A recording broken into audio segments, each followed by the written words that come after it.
Good morning and welcome you all in our YouTube channel.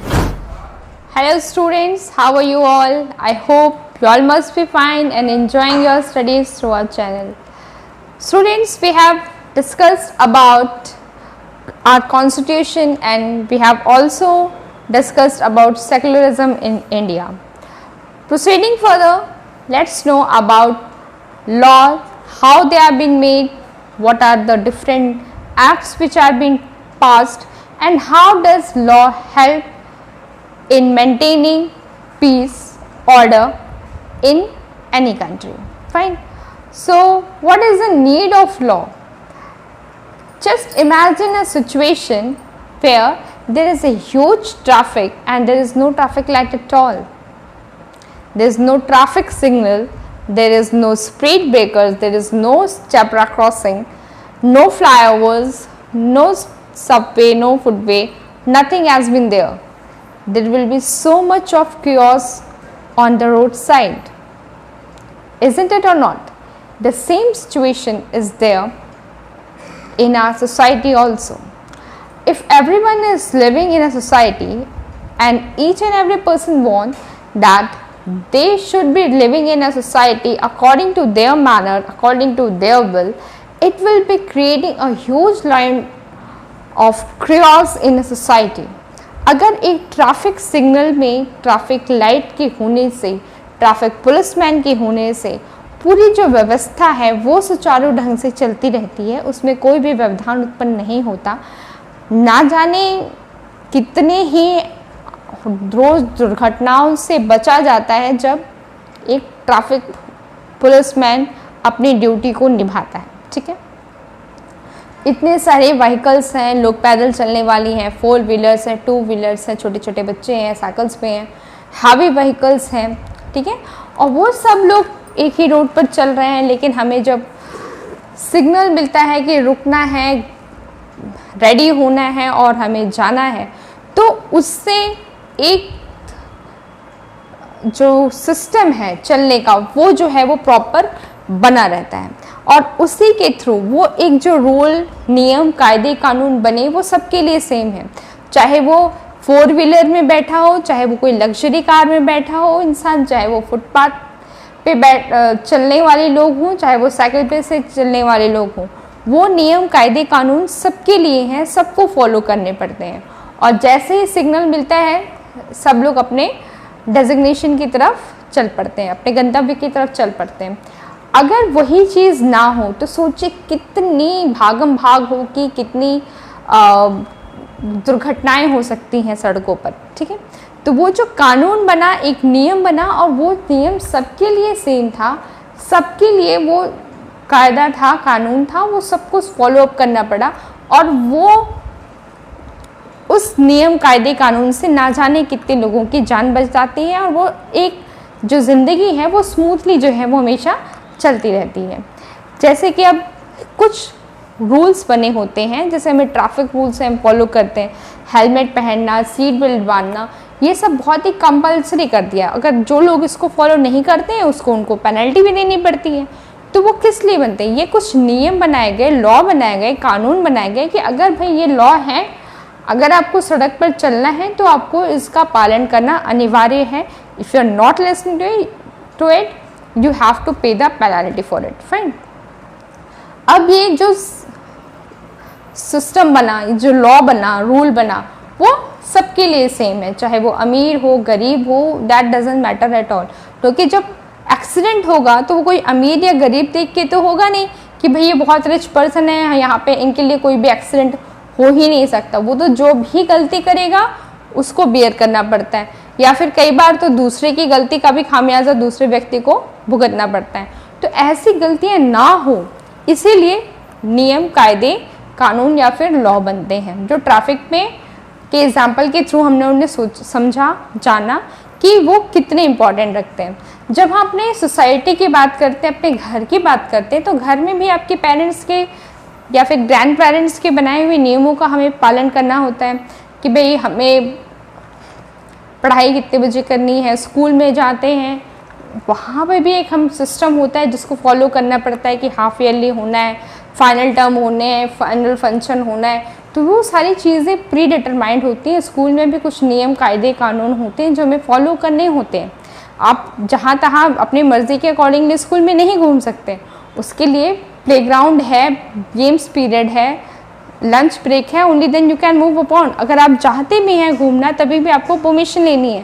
पास का system होता है classes में, वो क्यों होता है? ताकि वो एक ऑर्गेनाइजेशन है school, and that organisation needs to be functioning very properly, and proper functioning rules, regulation and laws are very important. So we have came to know that in order to have a smooth functioning in a society, rules, regulation, laws are being needed in one's daily life. चाहे हम school की बात करें, घर की बात करें या ट्रैफिक की बात करें, तो ये तो हुई छोटे पैमाने पे बात। अगर हम बड़े पैमाने पर पूरी कंट्री को रूल करने के लिए, पूरी कंट्री को गवर्न करने के लिए बात करते हैं, तब भी हमें नियम कायदे कानून को जो है वो फॉलो करना पड़ता है। और until unless we are not following it, we will be in a great trouble, and every citizen wants that person will be doing their work and working according to his own will. It is not possible. Fine. तो इसीलिए कानून बनाए गए हैं, और वो नियम, वो कानून जो है वो सबके लिए सेम होते हैं, चाहे आप कश्मीर में हो, कन्याकुमारी में हो, गुजरात से लेकर अरुणाचल प्रदेश, वो कानून सबके लिए सेम है।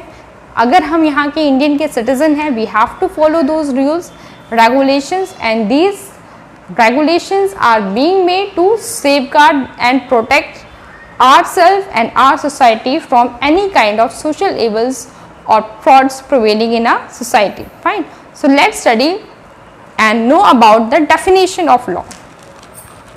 Laws are the set of rules and principles that governs the affairs of society and are backed by a political authority or government. ये पूरे सोसाइटी का जो अफेयर्स होता है उसके बारे में वो पता लगाना, चलना, एक नियम कायदे कानून के प्रिंसिपल्स होते हैं विच एवरीवन हैज़ टू फॉलो, और उसको गवर्न कौन करता है? गवर्नमेंट या फिर जो पॉलिटिकल पार्टी रूलिंग होती है। Fine. Now let's study about need of law. जो ये नियम कायदे कानून की हम बात कर रहे हैं उसकी ज़रूरत हमें क्यों पड़ती है? It protect society, keep society together and help in smooth functioning. ये हमारी जो सोसाइटी है, जो हमारा समाज है, वो उसको प्रोटेक्ट करता है। प्रोटेक्ट करने का मतलब जैसे कि अगर कोई भी व्यक्ति कोई गलत काम करता है, ठीक है, तो उसको पनिशमेंट कौन देता है? लॉ देता है। कानून के तहत ही उनको सज़ा जो है वो मिलती है। तो इसी के ज़रिए कि हमारे जो सोसाइटी है उसमें रहने के लिए, उसके स्मूथ फंक्शनिंग के लिए लॉ की बहुत ज़रूरत पड़ती है। तो ये हमारे सोसाइटी को बचा के रखता है, और ये भी रहता है कि जो हमारी सोसाइटी है वो स्मूथली जो है वो हमेशा फंक्शन करती रहे। ठीक है। It protects our general safety and maintain peace and order. General safety मतलब कि हमारे जो लॉज, जैसे कि हम लोग ने पिछले चैप्टर में डिस्कस किया, कुछ हमारे पास फंडामेंटल राइट्स होते हैं, कुछ हमारे पास फंडामेंटल ड्यूटीज़ होती हैं जिन्हें हम फॉलो करते हैं। ठीक है। तो उसी तरह से जो हमारे पास जनरल सेफ्टी, क्योंकि जैसे कि जीने का अधिकार सबको है, सबको शिक्षा का अधिकार है, ठीक है, सबके पास अधिकार है कि वो कहीं एक जगह से दूसरी जगह जाके रह सकें, अपने जीवन यापन के लिए कुछ कार्य कर सकें। ठीक है। तो all these things are being present in our society. So if somebody is there who is exploiting them, तो हम ये कह सकते हैं कि ये भी हमारा ये अधिकार है, ये आप इसका हनन नहीं कर सकते हैं। या फिर अगर कुछ भी अगर हमें एक्सप्लॉइट कर रहा है कोई person, then we can easily stand against that person in safeguarding our rights. Maintain peace and order, maintain करना पीस एंड ऑर्डर को, कि अगर हम अमन चाहते हैं, शांति चाहते हैं, ये तभी पॉसिबल है जब हमारे पास नियम कायदे कानून हो। हमने अभी डिस्कस किया about traffic light. Traffic light अगर नहीं है तो सोचिए कितना क्रियोस होगा, इधर से भी व्हीकल आ रहा है, इधर से भी आ रहा है, चारों तरफ से बहुत सारी गाड़ियां आ रही हैं, आपस में भिड़ सकती हैं, ना जाने कितने एक्सीडेंट होते हैं। सिर्फ एक ट्रैफिक लाइट की वजह से, ट्रैफिक पुलिसमैन की वजह से सब लोग उनकी फॉलो करते हैं और सब कुछ स्मूथली होता रहता है। तो यही काम हमारा लॉ भी करता है। Law is being made and that law is there to protect and safeguard each and every person. Fine. So the things are being protected and the people also live safely and happily. Provide safe and fair environment. Safe environment जैसे कि अगर चोरी है, डकैती है, exploitation है, women's के अगर अम्यूजमेंट की बात हो रही है, तो ये सब क्या है, ये सब चीज़ों से हमें प्रोटेक्ट करता है जब हमारे पास कोई लॉ, नियम या कायदे कानून जो होते हैं वो हमारे सोसाइटी में प्रिवेल करते हैं, ठीक है। तो जो हमारी प्रोटेक्शन को प्रोवाइड करने का काम कौन करता है, law is been made for it, fine. It provides ways to resolve issue that arise among individual. जैसे कि दो लोग हैं सपोज, आपस में उनके बीच में कोई राइवल हो गई, कोई मतभेद है किसी प्रॉपर्टी को लेकर, ए कहता है कि मेरी प्रॉपर्टी, बी कहता है कि मेरी प्रॉपर्टी, फाइन। तो वो लोग कहाँ जाएंगे, in order to get the justice they go to the court, they go to the law, कि भाई अब वो लॉ है, कानून है, जो जाके देखते हैं कि इन्वेस्टिगेट करते हैं कि असल में ये चीज़ है किसकी, ठीक है, इट बिलोंग्स टू ए और whether it's belongs to B. तो उनको जस्टिस प्रोवाइड करने का काम कौन करता है, this thing is also been done with the help of law itself. So the laws and the system of laws are there to safeguard the life and the interest of the people. लोगों के बीच में अगर कोई मतभेद है, suppose factory owner और factory worker के बीच में कोई मतभेद है, कोई भी आर्ग्यूमेंट्स वगैरह हो रहे हैं, तो उसके लिए भी कंपनीज एक्ट्स बने हुए हैं 1956 के तहत, वो उसको लुक आफ्टर करता है, सुपरवाइज करता है कि और उनको जस्टिस दिलाने के लिए काम किया जाता है। So that's why different rules, regulation, norms have been made to safeguard the interest and life of the people. Then is strong will dominate the society if there is no law. Suppose if there is a no law, अभी हम traffic की light पे ही अगर हम वापस पहुंचे, तो ये जो बड़े व्हीकल्स होंगे वो सोचते भाई हम तो इतनी लग्जरी कार में बैठे, हमें क्या ज़रूरत है इन सब ट्रैफिक लाइट को देखकर रुकने की, और वो यूं ही चलते रहे। हैवी व्हीकल सोचें कि हम तो इतने सारे पहिए हैं हमारे पीछे, छोटी मोटी गाड़ियां हमारे लिए सामने मायने ही क्या रखते हैं, वो भी अपने धुन पे गाड़ियां चलाते जाएं, तो ये कुछ सिस्टम ही नहीं रहेगा, ठीक है। तो यही चीज़ रहती है, अगर हमारे पास लॉ नहीं है तो जो हायर सोसाइटी है या फिर जिनके पास बहुत ज़्यादा पैसा है, रिच पीपल हैं, वो लोग क्या करेंगे, they will try to just dominate and suppress the people, lower people और द पुअर पीपल और the people who are living below the poverty line. So this is totally unfair in Indian society. So that's why if we want that our society should be progressing, people's interest should be safeguarded, their rights should be safeguarded. So all these things matters a lot. Fine. Then is deep rooted social evil. जो हमारे society में कुछ social evils हैं, सामाजिक कुप्रथा जिसको हम कहते हैं, like dowry system is there, female infanticides is there, and exploitation of the workers is there, bounded labors are there, and so many things are being there which are prevailing in our society. So in order to protect, in order to safeguard the interest of those society people, these rules and laws are being made that whosoever will be there who will be violating the laws, who will be violating the norms, that person will be punished. Fine. अगर कुछ भी कोई भी व्यक्ति कोई भी सामाजिक कुप्रथा में इन्वॉल्व होता है, जैसे कि सती सिस्टम हुआ करता था, डाउरी सिस्टम है, फीमेल इन्फेंटिसाइड है, इन सब चीज़ों में इन्वॉल्व है जो कि सोसाइटी के लिए बिल्कुल नहीं होने चाहिए। अगर कोई भी व्यक्ति विशेष उन सब चीज़ों में इन्वॉल्व होता है तो उसको भी हम पनिशमेंट देंगे। नियम, कायदे, कानून उसी के लिए बने हैं, जो भी व्यक्ति अगर कुछ भी गलत करता है सोसाइटी के लिए। जैसे कि जो कानून बने होते हैं वो ये नहीं है कि वो किसी रिचर पर्सन के लिए अलग हो और पुअर पर्सन के लिए अलग हो, वो सबके लिए सेम है। Everyone is treated equal in front of the eye of a law. Fine. Colour, caste, culture, creed, rich, poor, social surrounding, geographical area, that doesn't matter at all. The rule are being made, the laws are being made which are being equal for each and every person, for each and every person civilizing living in India, irrespective of anything. Fine. That's why the rules are there to safeguard the life, safeguard the interest of the general public. So this was about the need and the meaning of law. So let's discuss and learn some more about law. Yeah, students, now let's study about some of the social evils which were prevailing in our Indian society and how laws are being made to safeguard the interest of the general public. Fine. Earlier and in some areas even today also, dowry system is prevailing a lot. That means before the marriage, it cannot be said as a marriage because it is just like signing any kind of contract that आप हमको इतना दहेज दीजिए cash में, इतना हमको jewellery चाहिए, ये कार चाहिए, इतने हमारे रिश्तेदारों के लिए गहने चाहिए, कपड़े चाहिए, इतनी प्रॉपर्टी चाहिए। उसके बाद वो शादी के लिए सहमत होते हैं और विवाह होता है।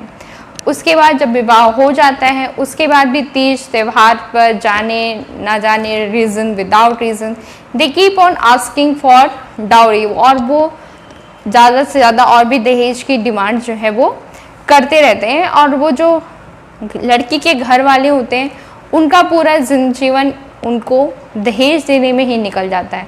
तो ये और अगर दहेज अच्छा खासा ना लाने पर या फिर कम लाने पर या बार बार उनकी डिमांड को फुलफ़िल नहीं कर पाने पर लड़कियों को जो वहाँ पर उनकी बहू हैं उनको बहुत ही ज़्यादा एक्सप्लॉइट किया जाता है, डोमेस्टिक वायलेंस होता है, बहुत ही गलत कामों में भी कई कई जगह पे इन्वॉल्व कर दिया जाता है और बहुत सारी ऐसे उनको मारना पीटना एक्सप्लॉइट करना, बहुत सारी चीज़ें ऐसी होती हैं जो सिर्फ़ और सिर्फ डाउरी की वजह से, दहेज की वजह से होती हैं।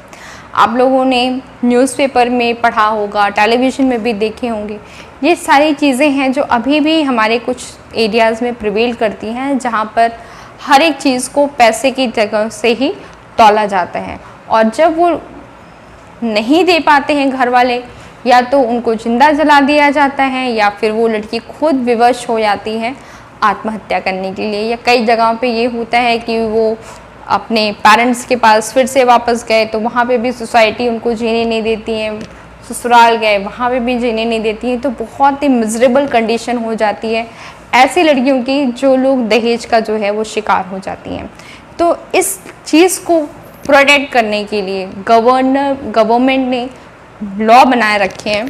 तो उसको बोलते हैं dowry prohibition act of 1961। Under this law ये कहा गया है कि दहेज लेना और दहेज देना दोनों ही गुनाह माना गया है और अगर किसी को ने भी अपनी बहू को प्रताड़ित किया है, एक्सप्लॉइट किया है in order that she should be bringing more and more dowry from their parents' house.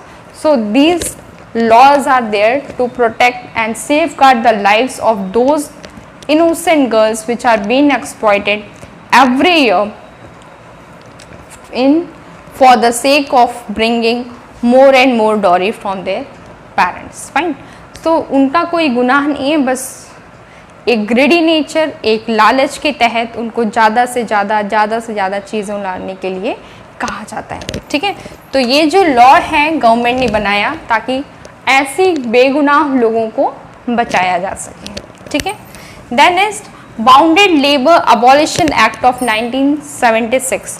Bounded labour का मतलब होता है बंधुआ मजदूर, जैसे हम कहते हैं कि भाई अगर किसी की प्रॉपर्टी थी, किसी ने दहेज कर्ज लिया, ऋण लिया और वो दे नहीं पाता है तो वो उसको बाउंडेड लेबर्स बना के रखे गए कि आपके पापा, आपके पूर्वजों की इतनी प्रॉपर्टी थी, उन्होंने लिया, नहीं दे पाए तो उनकी आने वाली पुश्तों को बिल्कुल मजदूर बना के रख लिया है। कुछ भी खाना पीना रहना कोई सुविधाएं उपलब्ध नहीं है और बस वो दिन रात खेतों में, फैक्ट्रियों में या कुछ भी इस तरह के एक्ट्स में इन्वॉल्व कर देते हैं जो worst to worst miserable life उनकी हो जाती है। जैसे कोई पटाखे बनाने की कंपनियों में या फिर बॉम्ब बना रहे हैं, कोई भी ऐसा डेंजरस केमिकल बना रहे हैं, ऐसे जगह पे उनको एम्प्लॉय कर दिया जहाँ पे उनकी जान का भी खतरा है, but that hardly matters for them. वो पुश्त दर पुश्त वो बंधुआ मजदूर की ज़िंदगी जीने के लिए विवश हो जाते हैं। तो ऐसे लोगों की जो लाइफ है उसको सेफ गार्ड करने के लिए गवर्नमेंट ने बाउंडेड लेबर अबॉलिशन एक्ट जो है 1976 को बनाया, ताकि वो लोगों की बचाव कर सके और ऐसे लोगों के एक्सप्लॉयटेशन को रोक सकें। Then is scheduled caste and scheduled tribes of 1989, जो हमारे पिछड़े वर्ग के भाई बहन हैं, शेड्यूल कास्ट, शेड्यूल ट्राइब्स, अनुसूचित जाति, अनुसूचित जनजाति से बिलोंग करते हैं, उनको लोग एक्सप्लॉइट ना करें, उनका शोषण ना करें, इस चीज़ को प्रोटेक्ट करने के लिए गवर्नमेंट ने लॉ बना रखे हैं कि जो हायर सोसाइटी के लोग हैं, जो रिच पीपल हैं, वो बैकवर्ड एरियाज़ में रहने वाले लोगों को ज़्यादा एक्सप्लॉइट ना करें किसी भी चीज़ों पे, चाहे वो एजुकेशन में हुआ, चाहे फिजिकल हरासमेंट हुआ या कुछ भी हो, किसी भी एरियाज़ में लेकर उनको एक्सप्लॉयटेशन को रोकने के लिए एक्ट्स बनाए गए हैं। Then protection of human rights act of 1993, human rights का मतलब हर एक इंसान को जीने, खाने पीने, अपने विचार रखने के लिए राइट है, पूरा उनके पास राइट है, अधिकार है चीज़ों को करने का।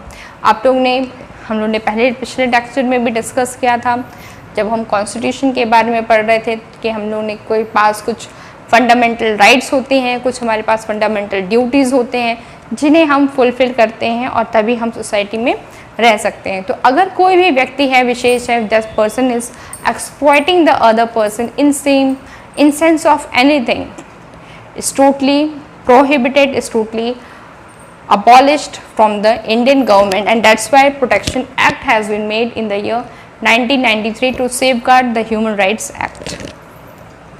Disability Act of 1995. In 1995, Disability Act was there. Disability means if any person is there and that person is not physically fit, नहीं है, कुछ handicap है, कुछ limbs कटे हुए हैं, नहीं देख नहीं सकते, बोल नहीं सकते, हाथ पैर सही सलामत नहीं है, तो हमारी ये पूरी राइट बनती है कि हम उनकी को भी प्रोटेक्ट करें, उनको भी सेफगार्ड करें। ये नहीं है कि आज भगवान ने हमको सब कुछ ठीक ठाक बनाया है तो हम दूसरे व्यक्ति विशेष को एक्सप्लॉइट करें, उनको इल ट्रीट करें, उनका मिसयूज़ करें। ऐसी चीज़ों से बचाने के लिए लोगों को this act has been passed. Prenatal diagnostic test act of 1994। Prenatal मतलब कि जब गर्भ में पल रहे बच्चे की ही जांच होती है कि वो लड़का है या लड़की है, और अगर पता चलता है कि वो लड़की है तो उसको गर्भ में ही उसको मार दिया जाता है, उसको जीवन जीने का, दुनिया देखने का ही अधिकार छीन लिया जाता है, सिर्फ इसलिए और सिर्फ उसका ये कसूर है कि वो एक लड़की है। तो ये सारी चीज़ें हैं जो सोसाइटी में बहुत गलत हैं, जो हमारे प्रिवेल हो रही हैं। तो इसीलिए जो डायग्नोस करने वाले डॉक्टर या जो मेडिकल मशीनरी रखते हैं जिसमें सेक्स का भी पता चले कि वो मेल है या फीमेल है, तो डॉक्टर के ऊपर भी केसेस होते हैं अगर वो इस टाइप के डायग्नोसिस को टेस्ट करते हैं और वो पेरेंट्स को बताते हैं कि वो मेल होता है या फिर फीमेल। जनरली सोसाइटी में अभी क्या है कि जो डाउरी का सिस्टम है और ये जो सिस्टम है अबॉलिशन वाला, ये भी इससे प्रिवेलेंट होता है कि लोगों की ये मेंटालिटी होती है कि if the girl child is there then when that girl will be growing up I have to give huge round of money to her in-laws. So if any parents is there who is having 2 to 3 children which are girls, that huge burden is there on his shoulder, that how that person will be giving so much of dowry to their daughters. So if the dowry system was not prevailing, it won't be that any parent just does want to kill his or her daughter. The mentality of the society has to be changed, that there is no difference between a male child, there is no difference between a female child. Both should be treated equally, and the laws are being made to safeguard the interest of the societies as a whole. If this mentality of the society can be changed, only then this kind of social evils which are being prevailing in our society can be overcome. And if we want that India should be proceeding further, should be among one of the leading developed country of the world, then this kind of social evils has to leave. हमें इन सब सामाजिक कुप्रथाओं से बाहर निकलकर बहुत कुछ करना पड़ेगा, तभी हम आगे वाली दुनिया में, आगे आने वाली दुनिया में कंधे से कंधा मिलाकर काम कर सकते हैं।